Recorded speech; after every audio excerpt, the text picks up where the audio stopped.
Says so. There we go.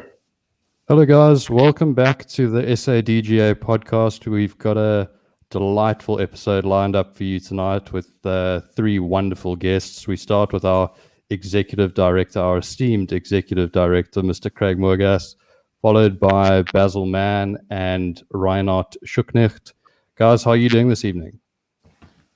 All good. All good, thank you. So, Craig, we'll start with you because your game has probably enjoyed the most meteoric rise in the past 18 months or so.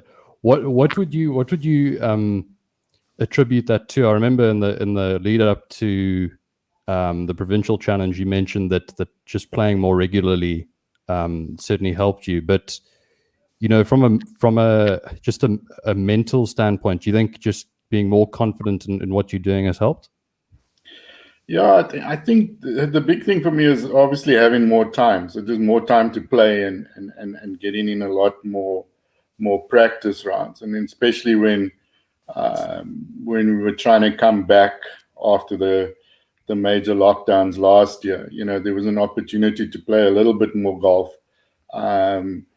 And get out there and just play. And so, kind of mentally, it was just, I just want to play well. I don't want to now waste all this energy and not build up to something. And then, the challenge was on to say, okay, you're never going to get into the side. So I made it my mission to try and get into the side. And once I got into the side, then it's, head down and try and, again, just be consistent with the golf and not make too many mistakes, and that comes from the practice, and try and get in, like that way. So there was like a carrot at the end of that whole performance, hence me up in my game to a point. I'm not sure how it is now, but yeah, we'll have to see what happens in Durban. Do you think that that the experience of the challenge will help you and stand you in good stead for the Canon KZN Disabled Open? It would. The competition, I had played competitive sport for most of my life until I retired from wheelchair basketball back in the day. So, that competitiveness is in me all the time. Even if you're playing a little social game, there's always that competitive. And the thing is quite hard on myself. So hopefully that bit of the edge can kind of carry through, but it did help a lot. I mean, it did focus my game, focus where I needed to improve, and hone some of those skills, taking it forward into the challenge, and then hopefully now for this more of an individual event, but taking it forward into this Open series. And Basil, you in your own right are somebody who's been very, very successful in another sporting endeavor through your racing. But do you sort of bring that competitive mindset into your golf, or is golf for you something that you just really enjoy and try and have fun with? I think 30 years ago when I first started playing golf, I was very, very serious. But you start maturing a bit with age, and I like to be competitive, but I don't have that same kind of kill instinct that I had before. I still like to play well, but I don't put enough effort in to get the results I should, which is one of those things that happen as you get older and you're still working and you've got a lot of work to do. So, in the earlier days when you were committed, I mean, you just focus on one thing, and that is, in my motor racing, is make sure everything's right, the equipment, the tires, the tools, the team, and then you know that you're working together, and the results come because of your dedication and your commitment to what you're doing. Obviously, golf is a very much more individualistic type of sport, and people can't really motivate you to play the way they think you should play. You're the only one who can motivate yourself in order to perform to the standard you think you can. And I know none of us actually believe we're playing to the standard we should be, but that's just the way golf is. And hopefully by the time we get down to Durban, I might have been able to spend a bit more time and just get the swing going and play a lot better. How often are you getting to play these days? In the last 3 months, I've played twice, so that's not a lot to go on. But up until then, I was playing at least twice a week. So now we've run out. The contract, because of the COVID, I asked them to please just let me breathe a bit and not be down there. So now I'll at least start playing twice a week and get that feeling back. It doesn't take long to come back. The driving and all that's still very good. Probably it's a bit of a joke, but I've always been a pretty good driver. But it's the rest that's a problem, the chips, the putts, so right now it's just to get the touch back again. That's all we have to try and do. And Rhino, yourself, I mean, you must be pretty ready to go and get going in the Canon Open series.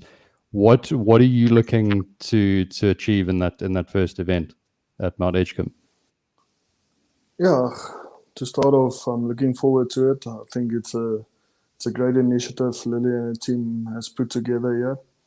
Going down to Durban, almost feel like my second home. So looking forward to play there. I think the conditions can get really tough down there.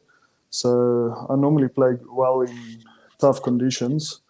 So I think going out there and taking this last year and a half that with the COVID thing, I don't think you must put too much pressure on yourself and just actually go out there, take it as a first tournament in a while. My last tournament was back in September 2019. So I think just get this one behind the back. If you can get in 2 good rounds back to back, that will be awesome. And I'm just looking forward to get out there again. And just a question for yourself and Basil. How do you think you guys will cope if the wind gets up? Well, from my side, if the wind gets up, I think I'll just stay in bed. That wind, it flummoxes me completely. Here in Gauteng, if the breeze goes up to 5 km an hour, that's a hurricane. So when you're hitting high balls and you hit with a bit of a hook or a draw, that's goodbye. So if the wind's up, I know I'm going to have to use a lot of balls and expect quite a high score. But we'll just see how it goes. You just have to try and change your technique slightly for the type of weather that we're in. And Rhino, I've never actually seen you play. I mean, do you have quite a high ball flight, or are you able to hit it a little bit lower and sort of penetrate the wind a bit? I hit the ball quite low, so it works in windy condition. Not so fun in the summer because then you don't get a lot of roll out of it. Winter, it's quite nice, but I hit the ball quite low, but I can hit it high as well. But my normal shape is quite a low ball flight. And Craig, I mean, you've wreaked absolute havoc in your Friday games with Charles and Simu over the last few months, owing to just a super steady ball striking game. I mean, would you say that that's also been something that's come along and something that makes you a potential threat to challenge during the Canon Open series? I think threat is a big word. I don't think threat is the right word. Craig, it's just, for me, the big thing is I've been able to hit the ball where I actually wanted to go. As in the past, it was almost hit and then hope that it gets somewhere close to where you could play it. Whereas going forward now, I'm able to kind of, keep it as consistent as I can. And I think that's helped me, and then trying to just finish it off. And we've had some brilliant winds up here. So, being able to read the wind properly and all of that has also helped. So, playing these Friday games with the boys it's been fun. A lot of that is in their head. I mean, trash talk and getting into their head and that type of thing has helped.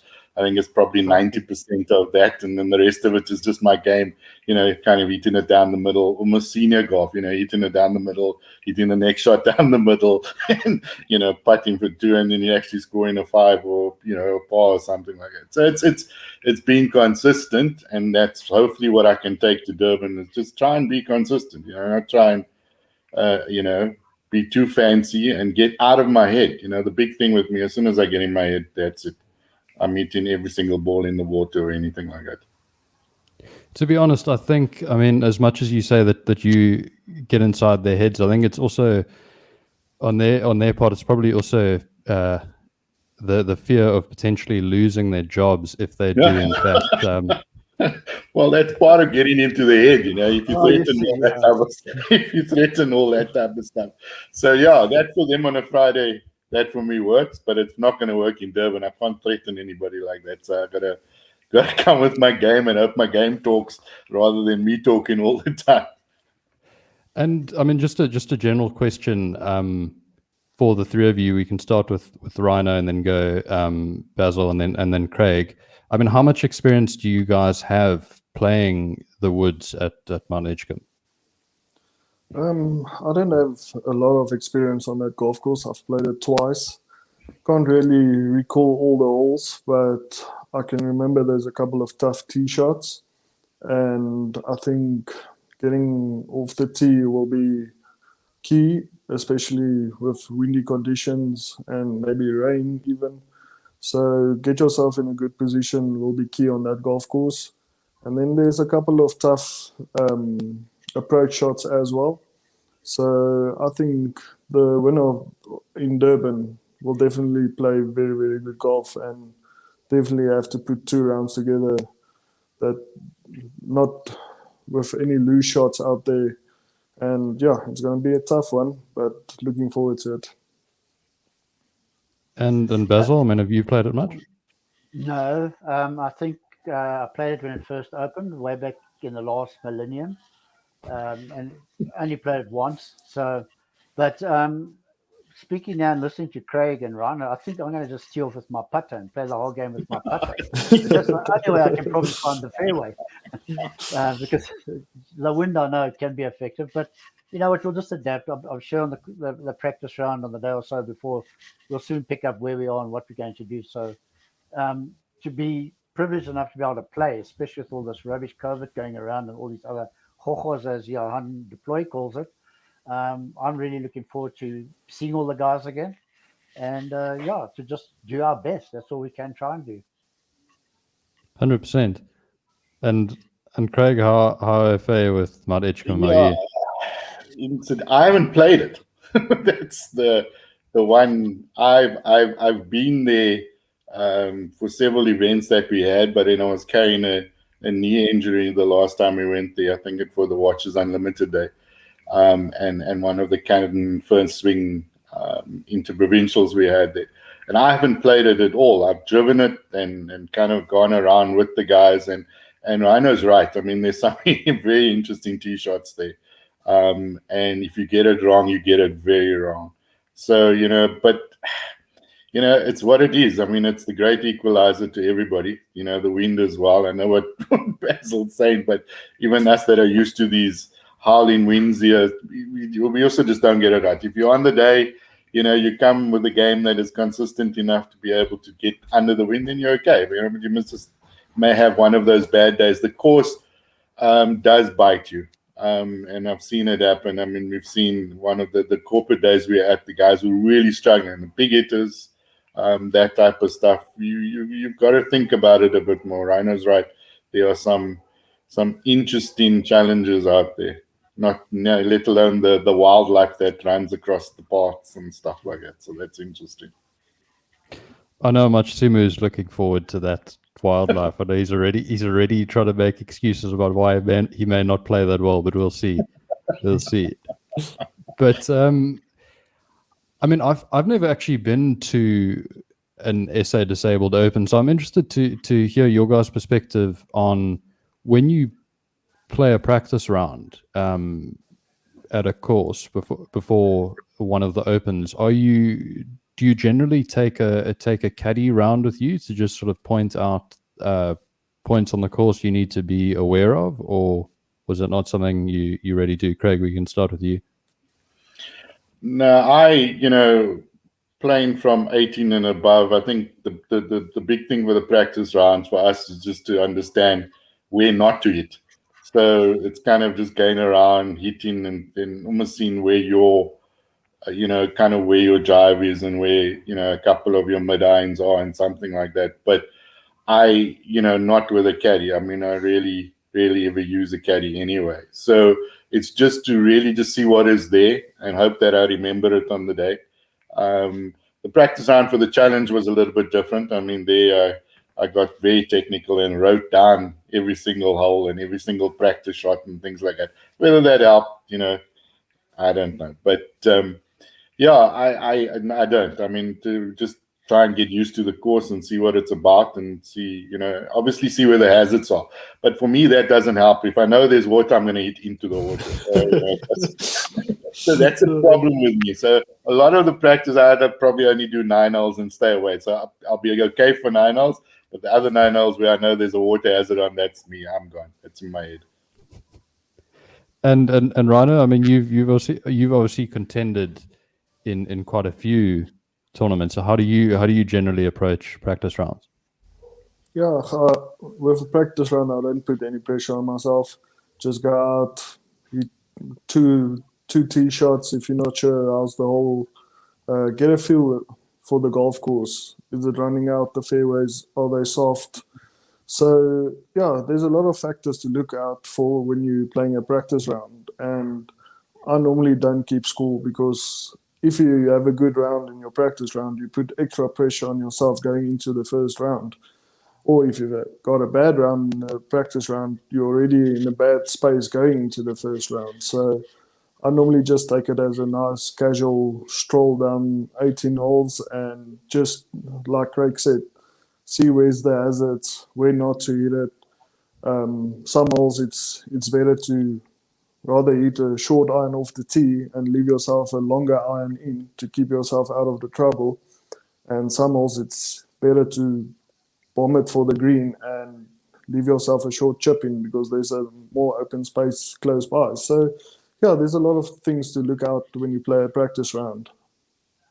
Obviously, talking about, you mentioned that you may want to hit irons off the tee and whatever, and obviously you do have the luxury of hitting the ball further than most people with two arms hit the ball. But I'm curious to hear from Basil and Craig how much you guys would pay if you had all the money in the world. How much would you pay to have Rhino's length off the tee? Basil, let's start with you. Well, we're not far off him. Yeah. Give us 40 odd years. We haven't played together for a long, long time, but yeah, it's all about your timing and your rhythm that helps. And I mean, being 7'9" and me 4'4", there's already a huge amount of swing angle. But yeah, no, distance is good if you can control it. I'll never forget playing in Langebaan a few years ago. Practice round, I played fine. I broke 80. I thought, wow, this is my tournament. But the next day, there was a northwest of laying at 150 k's an hour. And I don't even think I made 120. So I corrected that. The next day, it was a southwest. So, on the day, you just got to relax and not put too much pressure about what you've done. Forget about it and just play each hole as it comes and do the best you can for that. But yeah, to have length control is always a very, very good asset to have. And Craig, do you have a number in mind that you'd be willing to shell out to? Yeah, no, I think Rhino should give me money, because I played with him in his first ever tournament for us, and we were probably both driving the same. So I gave him some encouragement to hit it a little bit further. I think Basil's right. I think the distance is one thing, and we can ask Bryson about that. I mean, you can hit the ball a country mile, but if you can't put the if you can't finish it off, it doesn't really work. I mean, I'd pay anything to drive like that, but I'd also pay for the other shots, the iron shot and the putting. What's the use in getting there in 2 or 1 and then you 3-putt the thing? And I think that's the distance is fine. I'm not sure that Mount Edgecombe is kind of where you need to be using it. I mean, like we said, it's you need to control your shots more than try to outdrive the thing. But I think as we get on in age, we're going to get closer to Rhino again. I mean, he's going to be 50 very soon. So then we all seniors again, and then it's going to be a good match then. Yeah, exactly. Then he's going to want to buy our consistent down the middle short swing, that old geriatric golf that you normally see on a Wednesdays at some of the clubs. That's kind of what he's going to come to. So yeah, maybe he'll pay us for our swing at that point. Do you think when Rhino's 50, when Rhino turns 50, I'll be 96, so it's going to be tight match then, Basil, tight match. do you guys think at the moment it's pretty much 2 meters for every year of age that between you guys? So, i.e., I mean, what, Rhino, what are you, like 29? 29. Yeah, no, it's more than that. And it's probably 50% longer for me every single year I get older. So that doesn't work 2 meters. It's like more than that. I don't know. If you keep yourself fit and focus, I get very excited because I can still hit up with a lot of the youngest, not the very youngsters like under 30s. They still put it out there, but generally, if you keep fit, you can hit a good strong ball still. That's all about timing. Yeah. You look at Ernie, he's 50-something, 51 years old, and when he plays with the youngsters, they say, "Whoa, hoe slaan jy daai ding so?" Sort of attitude. And it's the same, but it's reversed now where I'm going to say, "Hey, youngster, please just wind it down a bit, We've got pacemakers we've got to look after when you hit a ball." Don't get too excited anymore. Yeah. You get out of rhythm. Exactly. But Craig, as I mentioned earlier, you must be, in the back of your mind, you must be thinking about maybe sneaking a victory at some point during the series. But I mean, what do you think maybe a winning Stableford score over the 2 days? I think if you're kind of above 30, on most of our regional days, if you're above 33, 34, you're scoring. You're winning it. I think anything other than that, you're having a really extraordinary day. So I think if you can average something close to a 70 for both days, you're going to be in it with a chance. That's just putting too much pressure on me. I'm not going to go out like that. I'm not going to go, hey, I need to score, because every time I do that, you get into your head, you want to try too hard, you want to be too fancy, and the thing is, when you're more relaxed with it, when I don't think about it, I think about everything else, and I play good golf. And I think all I want to do is try and be, as consistent. Maybe I can give it a run for money. This year I was the rookie in the South Side. I mean, a 53-year-old rookie is quite a good achievement. So maybe in my 53 years old, I can actually do something in this Open series. But I mean, there's always a chance. If it's a good day, my handicap is high. So I play to my handicap, and maybe there's a 35 in it. And I think it's just about it. It's just about trying to just keep it consistent. Don't ring too many holes. Try and score where you can. And there's probably a good score. But I mean, there's plenty of others. If we look around the country, some of these regional day scores are up there in terms of the Stableford. So it's going to be a good set of games. I mean, these 4 series that we have in taking it to the champion of champions is going to really be really competitive. And I think that's what we've been missing over the years. We've had one major, and you had one chance in a year to try and shine. Now we've got 4, and then the 5th being the champion of champions. So it's an opportunity really just to kind of come with consistent golf and try and get there, try and surprise the field, and get in there with a chance. Yeah, and I think as you say, I mean, I think the fact that people have multiple opportunities to try and earn their place in the champion of champions field, I think will sort of motivate guys to try and probably focus a touch more than they would in years gone by, and potentially also try and play as many of those 4 events as possible. Absolutely. Yeah, I think also in the past, Yeah, go for it, Rhino. you had one tournament, and if you don't shine, you've got a bad tournament, and then the next year you've got extra pressure on yourself because you've only got that one tournament, and you do bad as well. And I think through that we lost a couple of guys because 2 bad tournaments in 2 years makes it terrible. And then why must I come back? So now they've got basically 4 tournaments. Somewhere along the line, you'll have your good rounds in, and definitely be motivated, as you said, coming back every time and playing in all 4. Yeah.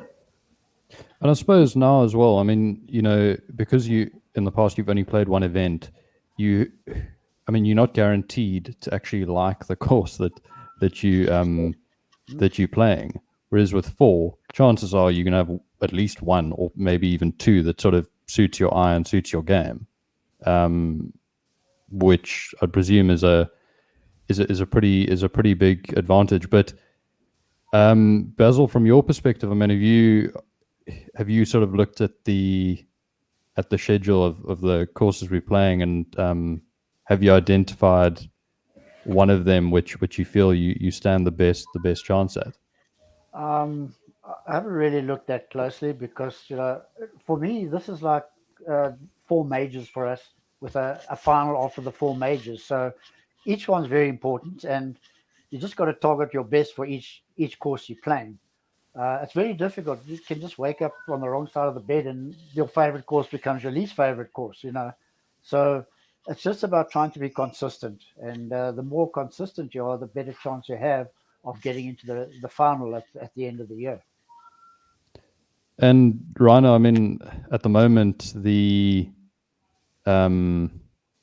would you say that your best chance lies in the final event at Swartkorps, or what are your thoughts around that? Yes, I actually went through the courses, and I would definitely say I favor Swartkorps the most. I studied there, played a lot of golf there. I know the greens, so I would definitely say I favor Swartkorps. I also think Swartkorps can play very long, so I've got a bit of an advantage there. But yeah, looking forward to actually all the tournaments. But yeah, I think each one is going to be unique and different layouts, different conditions. And yeah, we'll definitely see different faces at each one. So yeah, it's not going to be easy at all. Craig, who would you most like to be drawn with in one of the events as like your like ideal group that you'd like to play with? Yeah. That's asking too much. You know,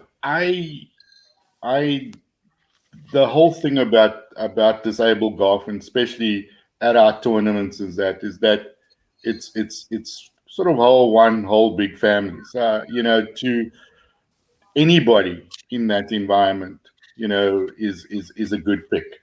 You know, because we enjoy it. You know, we have fun together. There's good camaraderie, and it's across the board. So, you know, it's difficult to say. I mean, you know, like I said, I mean, one of the first games we were playing, as I played with Rhino, I played with Basil as well. You know, but it's you know, for me, it's not easy for me. I know I want to play with X, Y, and Z. I think I just want to, you know, go out and obviously from myself is play a good game, and I will know whoever's with me in the group, or you know, whoever I've got, you know, whoever's in the groupings, we would know. You know, we're all one big family, so you know, it would be kind of encouraging to play with anybody that's, you know, that's entering the tournament. I mean, there are a couple of new guys that haven't had experience, and you know, because we've missed the year and a bit out of it, we would have you know, got together with those guys for the first time, and maybe some of them would also be interesting to, you know, play alongside for the 2 days. Guys, and if any of you have ever wondered why Craig became executive director, it's answers like that are just so considered and so sort of measured that got him there. But No. Rhino, from your perspective, is there anyone that you'd really like to play I with? would Maybe have- someone like Ichlin, perhaps. I would have said Craig, but after listening to his start of the series, I would say no, definitely not with him. He's going to get into my head. No, yeah, it's tough. It's always fun playing. Each person's got their own fun way of making it onto the golf course, and doesn't matter who you get paired up. It's going to be a fun day. It's always fun playing with Chris de Jager, Bossy. So yeah, I'm just gonna be there to have a good time again and play my best golf I can with the people I'm paired with. And Basil, let's see if you can be the one of the three people that's actually committed to an answer. Who would you most like to play with? I do remember playing with Craig. It was quite a serious time in those days, I must say. Yeah. I enjoyed the first parts of when Rhino first came out. I was quite a big influence in his mental approach and his encouraging approach. So very nice to see playing with him again. With Johan Deploy, Mr. Consistently, Mr. Regular, straight down the middle. Very serious, but a good guy to play with. So my four will probably be Craig, Rhino, and Johan Deploy. And then they can laugh at me all the time. There's your answer, Greg.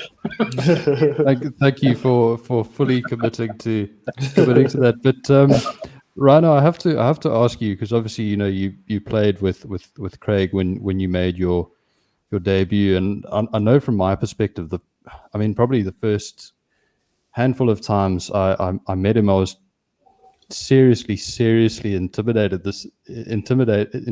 by how just his presence. It sort of got in my head, and I remember the first time I played golf with him, I was playing some of the worst golf of my life. I mean, how did you cope with that pressure when you first played with him?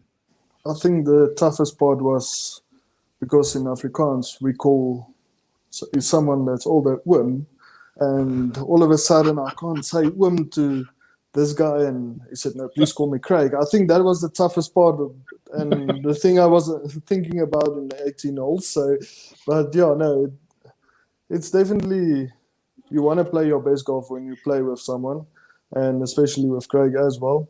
And yeah, it's a day that we'll never forget, and yeah, that's how my disabled golf started. So it's quite a special moment for me as well. And Basil Mann showing me exactly how to throw the clubs, chopper, everything. No, I'm just joking.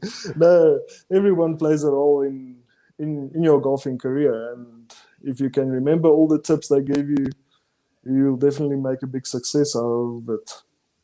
You'll either make a big success or be deeply confused by the end of it. Or that, yes.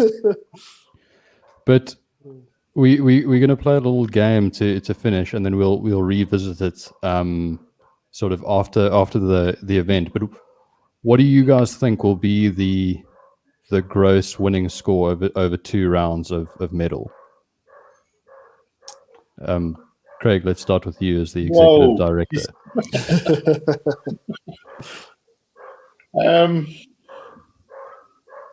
Bearing in mind, par is 144 for the 2 rounds. Yeah, I'd say 146. 146. That sounds pretty solid. And Basil, yourself? 150, 151. Yeah, I would say I was aiming for 152, but yeah, I don't think everyone is on form that much with this COVID, so I don't want to go in too low. But yeah, I think between 150 and 155. Are you sort of saying that because you're sort of hoping everyone's off form and you're going to be on it and beat the field by like 8? Or No. I hope everyone plays their best golf whenever we rock up at any tournament. But yeah, I think by aiming a little bit higher, you might surprise yourself. And guys, in case you were wondering why Rhino is one of our ambassadors, it's odds like that got in the position as well. I actually got 140 today, and then I had to go and play the second night. So I'm not really happy anyway. Absolutely. Guys, well, this has been a ton of fun, and we'll definitely have to do a recap podcast after the event. But yeah, best of luck with your preparations, and yeah, we'll see how you guys fare. But thanks so much for taking the time, and thanks to everyone for tuning in. Thank you very much. Yeah, we'll definitely do a follow up soon. Okay, well, Thanks for all your the very time, best. Craig. Thanks, Thanks, guys. guys. Thanks, Rhino. Basil. Cheers, As long Craig. as- Keep well. Cheers. Stay As long safe, as everybody. COVID mustn't Thanks, affect Craig. it. You too. Yeah, Okay. stay safe. Thanks, Craig. Go well. Yeah. Cheers. Thanks, Bye.